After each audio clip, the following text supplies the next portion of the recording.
Hi ಎಲ್ಲರಿಗೂ ನಮಸ್ಕಾರ. Welcome back to Vidya's kitchen. ಇವತ್ತು ನಾನು ಕಬಾಬ್ ಮಾಡುವ ವಿಧಾನವನ್ನು ತೋರಿಸ್ಕೊಡ್ತಿದ್ದೇನೆ. ಬೇಕಾಗುವ ಸಾಮಗ್ರಿಗಳು: ಚಿಕನ್ ತಗೊಂಡಿದ್ದೀನಿ 1.5 kg ಅಷ್ಟು. ಇದು ಸ್ಕಿನ್ಲೆಸ್ ಚಿಕನ್. ನಿಮ್ಗೆ ವಿತ್ ಸ್ಕಿನ್ ಬೇಕಂದ್ರೆ ವಿತ್ ಸ್ಕಿನ್ ಬೇಕಾದ್ರೂ ಮಾಡಬಹುದು. ಶುಂಠಿ ಬೆಳ್ಳುಳ್ಳಿ ಪೇಸ್ಟ್ ತಗೊಂಡಿದ್ದೀನಿ, ಖಾರದ ಪುಡಿ, ಕರ್ಬೇವಿನ ಸೊಪ್ಪು, ಗರಂ ಮಸಾಲ, ಮಟನ್ ಮಸಾಲ, ಅರಿಶಿನ ಪುಡಿ, ಮೊಸರು, ರುಚಿಗೆ ತಕ್ಕಷ್ಟು ಉಪ್ಪು, ಲಿಂಬೆ ಹಣ್ಣು, 2 ಮೊಟ್ಟೆ ತಗೊಂಡಿದ್ದೀನಿ. ಇದು ಕಬಾಬ್ ಪೌಡರ್ ಮಸಾಲ. ಇದು ನಾನು ಮನೇಲೆ ಮಾಡ್ಕೊಂಡಿರೋದು. ನಿಮ್ಗೆ ಇದ್ರದ್ದು ಏನಾದ್ರು ರೆಸಿಪಿ ಬೇಕು ಅಂದ್ರೆ ಕಮೆಂಟ್ ಸೆಕ್ಷನ್ ಅಲ್ಲಿ ತಿಳಿಸಿ. ನೆಕ್ಸ್ಟ್ ಅದ್ರದ್ದು ವಿಡಿಯೋ ಮಾಡ್ತೀನಿ. ಈಗ ಮಾಡುವ ವಿಧಾನವನ್ನು ತೋರಿಸ್ಕೊಡ್ತಾ ಇದ್ದೀನಿ. ಮೊದಲಿಗೆ ನಾನು ಮೊಟ್ಟೆ ಹೊಡೆದಾಕೊಳ್ತಾ ಇದ್ದೀನಿ. ಇದು ನಾನು 1.5 kg ಚಿಕನ್ ತಗೊಂಡಿರೋದ್ರಿಂದ 2 ಮೊಟ್ಟೆ ಹಾಕ್ತಾ ಇದ್ದೀನಿ.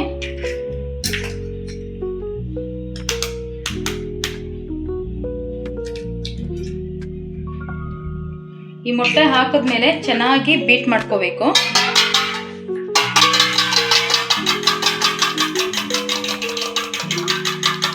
ಇದು ಎಷ್ಟು ಚೆನ್ನಾಗಿ ಬೀಟ್ ಮಾಡ್ಕೊತೀರೋ ಅಷ್ಟು ಚೆನ್ನಾಗಿ ಕಬಾಬ್ ಟೇಸ್ಟ್ ಚೆನ್ನಾಗಿ ಕೊಡುತ್ತೆ.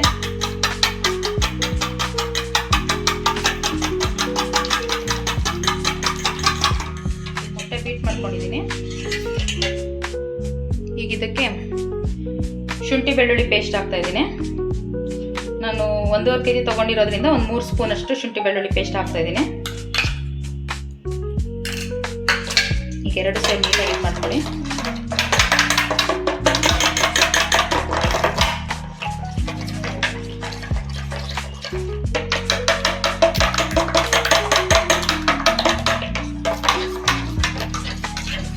ಈಗ ಶುಂಠಿ ಬೆಳ್ಳುಳ್ಳಿ ಪೇಸ್ಟು ಮೊಟ್ಟೆ ಮಿಕ್ಸ್ ಆಗಿದೆ. ಇದಕ್ಕೆ ನಾನು ಇವಾಗ ನಾನು ಮನೇಲೇ ತಯಾರಿಸ್ಕೊಂಡಿರುವಂಥ ಕಬಾಬ್ ಪೌಡರ್ ಮಸಾಲ. ಇದು ತುಂಬ ಟೇಸ್ಟಿಯಾಗಿ ತುಂಬ ಚೆನ್ನಾಗಿ ಬರುತ್ತೆ ಈ ಕಬಾಬ್ ಪೌಡರ್ ಮಸಾಲ. ನಿಮ್ಗೆ ಹಂಗೆ ಬೇಕು ಅಂದರೆ ಈ ರೆಸಿಪಿ ನಂಗೆ ತಿಳಿಸ್ಕೊಡಿ. ನಾನು ಇದೊಂದು 5 ರಿಂದ 6 ಸ್ಪೂನ್ ಅಷ್ಟು ಹಾಕ್ತೀನಿ.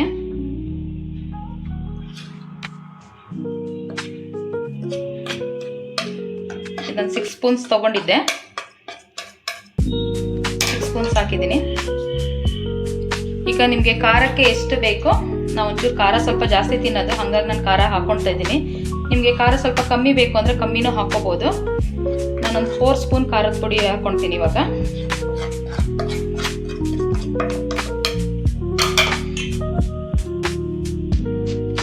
ಈಗ ಇದು ಮಟನ್ ಮಸಾಲ, ಗರಂ ಮಸಾಲ. ಇದು ಹೋಮ್ ಮೇಡ್ ಮಾಡಿಲ್ಲ, ನಾನು ಹೋಮ್ ಮೇಡ್ ಮಾಡಿಲ್ಲ, ಹಂಗೆ ಅಂಗಡಿದೇ ತೊಗೊಂಡಿದ್ದೀನಿ. ತೇಜು ಮಟನ್ ಮಸಾಲ, ತೇಜು ಗರಂ ಮಸಾಲ ಮತ್ತು ಅರಿಶಿನ ಪೂರ್ತಿ ಹಾಕ್ಕೊಳ್ತಾ ಇದ್ದೀನಿ. ಇದು ಒಂದು 1/2 spoon mutton masala, 1/2 spoon garam masala, 1/2 spoon, 1/4 spoon ಅರಿಶಿನ ಪುಡಿ. ಇದನ್ನು ಹಾಕ್ಕೊಳ್ತಾ ಇದ್ದೀನಿ. ಒಳ್ಳೆ ಮಿಕ್ಸ್ ಕೊಡೋಣ ಇದಕ್ಕೆ.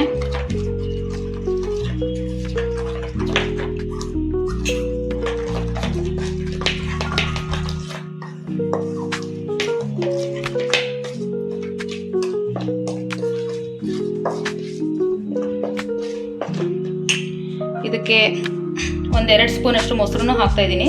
ಮೊಸರು ಹಾಕೋದ್ರಿಂದ ಕಬಾಬು ಒಳ್ಳೆ ಸಾಫ್ಟಾಗಿ ಚೆನ್ನಾಗಿ ಬರುತ್ತೆ, ಕ್ರಿಸ್ಪಿ ಜ್ಯೂಸಿಯಾಗಿ ಬರುತ್ತೆ.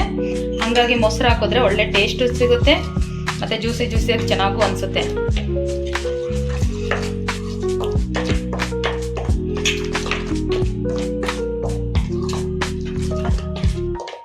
ನೀಟಾಗಿ ಮಿಕ್ಸ್ ಮಾಡ್ಕೊಳ್ತಾ ಇದ್ದೀನಿ. ನಾನು ಒಂದು 5-6 ಕಡ್ಡಿಯಷ್ಟು ಕರ್ಬೇವಿನ ಸೊಪ್ಪನ್ನು ತೊಳೆದು ಬಿಟ್ಟು ನೀಟಾಗಿ ಹೆಚ್ಚಿಟ್ಕೊಂಡಿದ್ದೀನಿ. ಇದಕ್ಕೆ ಮೇನ್ ಇಂಗ್ರೀಡಿಯೆಂಟ್ಸ್ ಅಂದರೆ ಕರ್ಬೇವಿನ ಸೊಪ್ಪು. ತುಂಬ ಟೇಸ್ಟ್ ಕೊಡುತ್ತೆ ಇದು ಹೆಚ್ಚು ಹಾಕೋದ್ರಿಂದ. ಕಬಾಬ್ಗೆ ಯಾವಾಗಲೂ ಕರ್ಬೇವಿನ ಸೊಪ್ಪು ಒಂಚೂರು ಹೆಚ್ಚಿ ಹಾಕಿರೋದ್ರಿಂದ ಕಬಾಬ್ ತುಂಬ ಟೇಸ್ಟ್ ಚೆನ್ನಾಗಿ ಕೊಡುತ್ತೆ.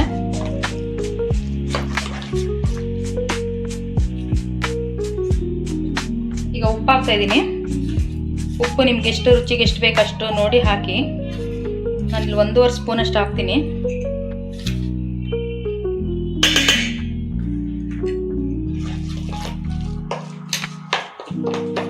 ಇದಕ್ಕೆ ನೀರೆಲ್ಲ ಹಾಕೋ ಅವಶ್ಯಕತೆ ಇರಲ್ಲ. ನೀರು ಹಾಕಿದ್ರೆ ಅದೇನಾಗುತ್ತೆ, ಮಸಾಲೆ ಎಲ್ಲ ಚಿಕನಿಗೆ ಹಿಡಿಯಲ್ಲ. ಹಾಗಾಗಿ ನೀವು ಇದಕ್ಕೆ ಮೊಸರು ಹಾಕಿರ್ತೀವಲ್ಲ, ಮೊಟ್ಟೆ ಅದರದೆಲ್ಲ ಶುಂಠಿ ಬೆಳ್ಳುಳ್ಳಿ ಪೇಸ್ಟ್ ಎಲ್ಲ ನೀರು ಇರೋದ್ರಿಂದ ಇದಕ್ಕೆ ನೀರೇನು ಹಾಕಬಾರ್ದು.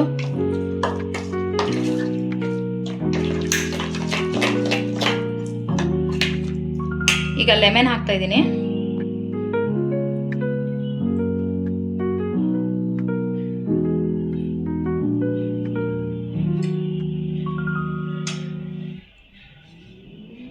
ನಾನು 1 ಲಿಂಬೆಹಣ್ಣನ್ನು ಹಾಕ್ತಾ ಇದ್ದೀನಿ. ಇನ್ನೊಂದು ಮೇಯ್ನು, ಕೆಲವರೆಲ್ಲರೂ ಹೇಳ್ತೀರಾ ಕಬಾಬಲ್ಲಿ ನಾವು ಎಣ್ಣೆಗೆ ಹಾಕಿರೋ ತಕ್ಷಣ ಕಬಾಬು ತಳದಲ್ಲಿ ಹೋಗಿ ಅಂಟ್ಕೊಂಡ್ಬಿಡುತ್ತೆ, ಏನು ಮಾಡೋದು ಅದಕ್ಕೆ ಅಂತ ಕೆಲವ್ರು ಕೇಳ್ಬೋದು. ಎಷ್ಟೋ ಜನ ಕೇಳಿದಾರೆ ಆ ಥರ. ಅದಕ್ಕೆ ಮೇಯ್ನು ಟಿಪ್ಸ್ ಏನು ಅಂದರೆ ಲಿಂಬೆಹಣ್ಣು ನೀವು ಕಲಸೋ ಟೈಮಲ್ಲಿ ಜಾಸ್ತಿ ಲಿಂಬೆಹಣ್ಣು ಹಾಕಿದ್ರೆ ಕೆಲವೊಂದು ಟೈಮಲ್ಲಿ ಎಣ್ಣೆಲಿ ಹೋಗ್ಬಿಟ್ಟು ತಳದಲ್ಲಿ ಅಂಟ್ಕೊಳ್ಳುತ್ತೆ. ನೀವು ಕಬಾಬ್ ಕಲಿಸ್ಬೇಕಾದ್ರೆ 1 ಅರ್ಧದಿಂದ 1 ಲಿಂಬೆಹಣ್ಣು ಹಾಕಿದ್ರು ಓಕೆ. ಜಾಸ್ತಿ ಹುಳಿ ಬೇಕು ಅಂತ ನೀವು ಜಾಸ್ತಿ ಹಾಕೋಕೆ ಹೋದ್ರೆ ಕಬಾಬು ತಳದಲ್ಲಿ ಹೋಗಿ ಅಂಟ್ಕೊಳ್ಳುತ್ತೆ. ಹಾಗಾಗಿ ನೀವು ಹುಳಿ ಜಾಸ್ತಿ ಮೇಲೆ ಕಬಾಬ್ ಕರ್ದಾದ್ಮೇಲೆ ಮೇಲೆ ಬೇಕಾದ್ರೆ ಹಿಂಡ್ಕೊಂಡು ತಿಂದರೆ ತುಂಬ ಚೆನ್ನಾಗಿ ಅನಿಸುತ್ತೆ. ಈಗ ಇದು ನೀಟಾಗಿ ಮಿಕ್ಸ್ ಆಗ್ತಾ ಇದೆ. ಇಷ್ಟೇ, ಇದಕ್ಕೆ ಇನ್ನೇನು ಎಕ್ಸ್ಟ್ರಾ ಏನು ಐಟಮ್ ಇಲ್ಲ. ಇನ್ನು ಇಷ್ಟೇ, ಬೇಗ ಈಸಿ ಆ್ಯಂಡ್ ಕ್ವಿಕ್ಕಾಗಿ ಮಾಡ್ಕೋಬೋದು ಇದನ್ನು. ಇದು ಮಿಕ್ಸ್ ಆಗಿದೆ. ಈಗ ನಾನು ಚಿಕನ್ ಹಾಕ್ತಾಯಿದ್ದೀನಿ. ನಾನು ಕೈಯಲ್ಲೇ ಕಲಿಸ್ತೀನಿ, ಸ್ಪೂನಲ್ಲಿ ಕಲಿಸಲ್ಲ. ಈಗ ಚಿಕನ್ ಹಾಕ್ತಾಯಿದ್ದೀನಿ.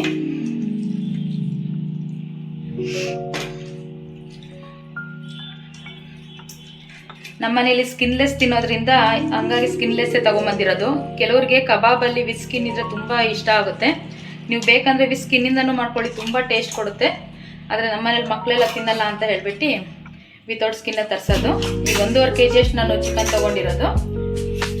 ಈಗ ನೀಟಾಗಿ ಕಲಿಸ್ತಾ ಇದ್ದೀನಿ. ಇದು ಒಳ್ಳೆ ಮಿಕ್ಸ್ ಕೊಡಬೇಕು. ಇದಕ್ಕೆ ಒಳ್ಳೆ ಮಿಕ್ಸ್ ಕೊಟ್ಟು ಇದು ಏನಿಲ್ಲ ಅಂದ್ರೂ ಇದು ಒಂದು ಅರ್ಧ ಗಂಟೆ ಆದ್ರೂ ನೆನಿಬೇಕು. ಕಬಾಬು ತುಂಬ ಚೆನ್ನಾಗಿ ಮಸಾಲೆ ಎಲ್ಲ ಕಬಾಬಿಗೆ ಹಿಡ್ಕೋಬೇಕು.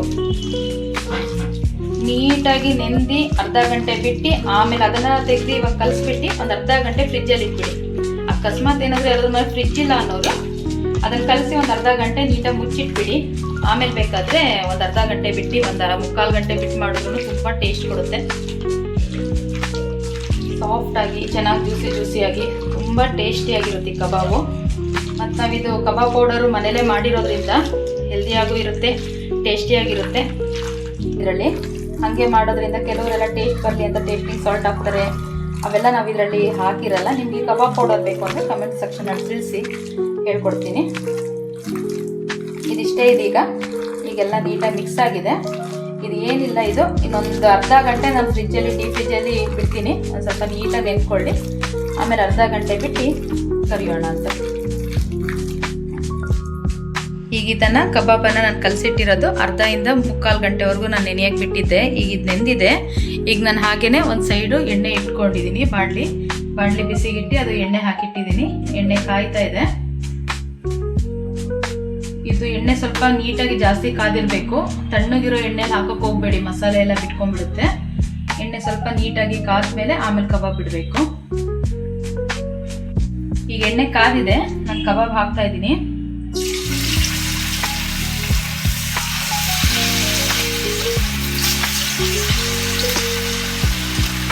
ಕಬಾಬ್ ಹಾಕಿದ್ಮೇಲೆ ಕಮ್ಮಿ ಫ್ಲೇಮ್ ಮಾಡೋಕ್ಕೆ ಹೋಗಬೇಡಿ. ಒಂದು 3 to 4 ಮಿನಿಟ್ಸ್ ಅದು ಹೈ ಫ್ಲೇಮಲ್ಲೇ ಇರಬೇಕು.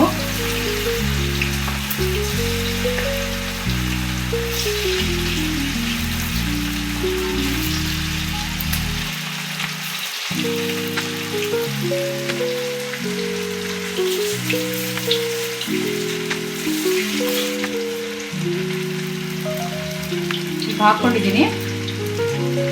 ಅದು ಹಾಕಿದ್ಮೇಲೆ ಅದನ್ನು ಅಲ್ಲಾಡ್ಸೋದು ಅದೇನು ಮಾಡೋಕ್ಕೆ ಹೋಗ್ಬಾರ್ದು. ಒಂದು 3 to 4 ಮಿನಿಟ್ಸ್ವರೆಗೂ ಅದು ಹಾಗೇ ಬೇಯಿದೆ.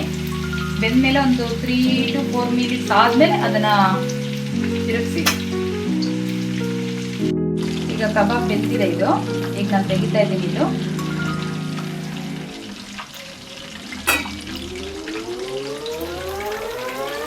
ಚೆನ್ನಾಗಿದೆ.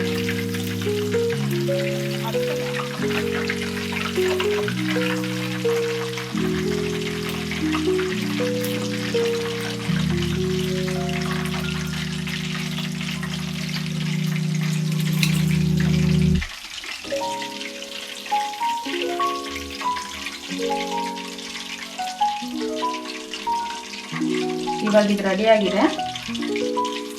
ಇದನ್ನು ನಾನು ಸರ್ವ್ ಮಾಡ್ತಾ ಇದ್ದೀನಿ. ಈಗ ಸರ್ವ್ ಮಾಡಿದ್ದೀನಿ. ಈಗ ಹೇಗೆ ಬಂದಿದೆ ರುಚಿ ಅಂತ ಟೇಸ್ಟ್ ನೋಡಿ ಹೇಳೋಣ. ನೋಡಿ ಇಲ್ಲಿ ಎಷ್ಟು ಸಾಫ್ಟಾಗಿ ಎಷ್ಟು ಚೆನ್ನಾಗಿ ಬಂದಿದೆ. ಒಳಗಡೆನೂ ಅಷ್ಟೇ ನೀಟಾಗಿ ಬೆಂದಿದೆ, ಬಿಸಿ ಇದೆ. ಟೇಸ್ಟ್ ಮಾಡ್ತಾಯಿದ್ದೀನಿ. ಸೂಪರಾಗಿದೆ. ನೀವು ಮಾಡ್ಕೊಳ್ಳಿ ಮನೇಲಿ. ಹೆಂಗೆ ಬಂತು ಅಂತ ಹೇಳ್ಬಿಟ್ಟು ನಂಗೆ ಕಮೆಂಟ್ ಸೆಕ್ಷನಲ್ಲಿ ತಿಳಿಸಿ. Thank you for watching.